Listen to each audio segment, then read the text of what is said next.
আসসালামু আলাইকুম। হ্যালো বন্ধুরা, তোমরা কেমন আছো? আশা করি তোমরা ভালো আছো। আমি আলহামদুলিল্লাহ ভালো আছি। আমার শখের কিচেনে তোমাদের সবাইকে স্বাগতম। প্রতিদিনের মতো আবারও একটি রেসিপি নিয়ে আসলাম। পহেলা বৈশাখ স্পেশাল ইলিশ মাছ ভাজা, মশলা ইলিশ মাছ ভাজা, একদম সুস্বাদু আর ঘরোয়া মশলা দিয়ে এই মশলা ইলিশ মাছ ভাজাটা আমি পহেলা বৈশাখ স্পেশালে মানে পান্তা ভাতের সাথে খাওয়ার জন্য একদম পারফেক্ট। আমি যেভাবে তৈরি করছি তোমরা প্রথম থেকে শেষ পর্যন্ত দেখে পহেলা বৈশাখে এটা ট্রাই করতে পারো। চলো শুরু করি। আমি এখানে একটা মাছ নিয়েছি। মাছটা 400 গ্রামের মতো হবে। মাছটা আমি সুন্দর করে কুটে একদম পরিষ্কার করে ধুয়ে নিয়ে এসেছি। আর গায়ে একটু মানে কেটে কেটে নিয়েছি যেন মশলাগুলো ঢুকে যায় সুন্দরভাবে। দিয়ে এখানে হলুদ গুঁড়া দিলাম, শুকনো মরিচের গুঁড়া দিলাম, ধনিয়ার গুঁড়া দিলাম, আদা রসুন পেস্ট দিলাম, লবণ দিয়েছি পরিমাণ মতো, আর কাঁচামরিচ বাটা দিলাম, পেঁয়াজ বাটা দিলাম, জিরা বাটা দিলাম। দিয়ে এবার ভালোভাবে এটাকে একদম মাখিয়ে নিব। আর যেভাবে চিড়ে চিড়ে আমি গাগুলা কেটে দিয়েছি এগুলানের ভিতরে সুন্দর করে মশলাটা আমি একদম ঢুকে ঢুকে দিব, একদম ভালোভাবে মেখে নিব। আর একটু সাদা তেল দিলাম। এখানে সরিষার তেল দিলে কিন্তু আরও ভালো হয়। আমার হাতের মাথায় সরিষার তেলটা ছিল না, এই কারণে আমি সাদা তেলটা দিলাম, রিফাইন তেলটা। দিয়ে এটা ভালোভাবে একদম সুন্দর করে মেখে নিতে হবে। মেখে এটাকে 1 ঘন্টা আমি রেস্টে রেখে দেব। এই মশলা ইলিশ মাছ ভাজাটা পান্তা ভাতের সাথে কিন্তু অনেক মজা লাগে। একবার তৈরি করতে পারো এই বৈশাখ মাসে, যারা পান্তা ভাত খাও বৈশাখের প্রথম দিনে। আমি 1 ঘন্টা ওটাকে রেস্টে রেখে দিলাম। এবার একটা কড়াইয়ে সাদা তেল দিয়ে দিলাম আর কিছু পেঁয়াজ দিয়ে দিলাম, পেঁয়াজ কুচি 1/2 কাপ মতো। আমি এটাকে বেরেস্তা করে নিব। বেরেস্তা করে এটা তুলে সাইডে রেখে দেব। আমি কি কি করছি তোমরা প্রথম থেকে দেখো। দেখে একবার বাড়িতে অবশ্যই পহেলা বৈশাখে তোমরা ট্রাই করে পান্তা ভাতের সাথে এটা পরিবেশন করতে পারো। অনেক মজা লাগে। এটা গরম ভাতের সাথেও কিন্তু মজা লাগে। আমি বেরেস্তাটা আমার লাল করা হয়ে গেছে, বেরেস্তাটা পেঁয়াজটা। এবার আমি একটু ছাঁকনির সাহায্যে বেরেস্তাটাকে তুলে নেব। আর মাছটা অবশ্যই 1 ঘন্টা রেস্টে রাখতে হবে, তাহলে একদম মশলাগুলো কিন্তু সুন্দরভাবে ঢুকে যাবে। হাতে সময় থাকলে আরও আধা ঘন্টা থুতে পারো, 1.5 ঘন্টা 2 ঘন্টা মতো। আর সময় না থাকলে 1 ঘন্টা থুলেই যথেষ্ট। আমি বেরেস্তাটা তুলে নিলাম।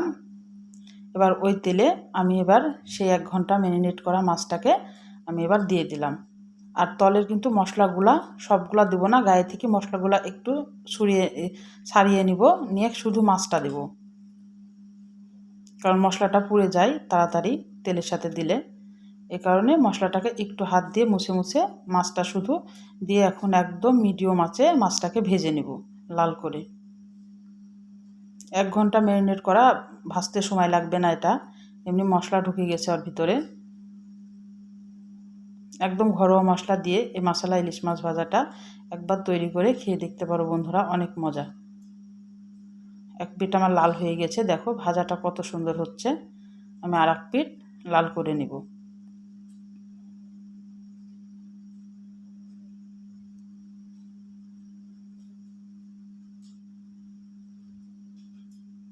আমার মাছটা ভাজা হয়ে গেছে। আমি একটু তেল ঝরে একটা থালার উপরে তুলে নিলাম। দেখো মাছটা কত সুন্দর হয়েছে ভাজা। এবার আমি ওই তেলে যে মশলাটা বেঁচেছিল 1 ঘন্টা ম্যারিনেট করে রেখেছিলাম, যেটা আমি একটু বেশি বেশি করে মশলা দিয়েছিলাম, কারণ এখানে কিন্তু এই মশলার ভিতরে ইলিশ মাছের একটা গন্ধ ঢুকেছে, সে কারণে আরও টেস্ট হয় বেশি। এ কারণে আমি একটু বেশি বেশি করে মশলা দিয়ে ম্যারিনেট করে রেখেছিলাম। এবার এই মশলাটা আমি তেলে 2-3 মিনিট মতো ভেজে নেব। এখানে আর বাড়তি কোনো আমি মশলা অ্যাড করব না, কারণ এটা তো মাছ ভাজা, আমি তো মাছটা রান্না করছি না। একটু পানি দিয়ে দিলাম মশলাটা যেন না পুড়ে যায়। এই পানিটা একদম শুকিয়ে আসবে, তখন মশলাটা জানবা যে ভুনা করা হয়ে গেছে, মানে একদম পারফেক্টভাবে ভাজা হয়ে গেছে। এবার মাছটা দিয়ে দিলাম।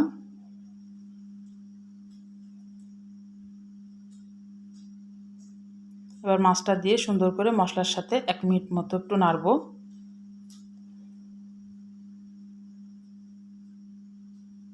এবার যে পেঁয়াজ বেরেস্তাটা আমি তৈরি করে রেখেছিলাম সেটা দিয়ে দিলাম। দিয়ে এবার একদম লো আঁচে আমি এই মাছটাকে 5 মিনিট মতো রান্না করব। কোনো পানি দিব না, একদম লো আঁচে।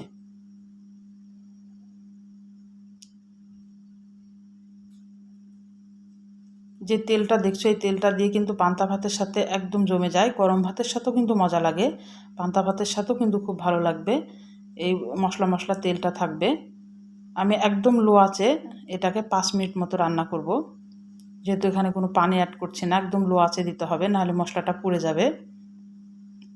আমার হয়ে গেছে, দেখো মাছ ভাজাটা কত সুন্দর মশলা মাছ ভাজা। আমি একটু উপর থেকে বেরেস্তা ছড়িয়ে দিচ্ছি, এটা অপশনাল, তোমাদের ইচ্ছে হলে দিবা, না হলে না দিবা।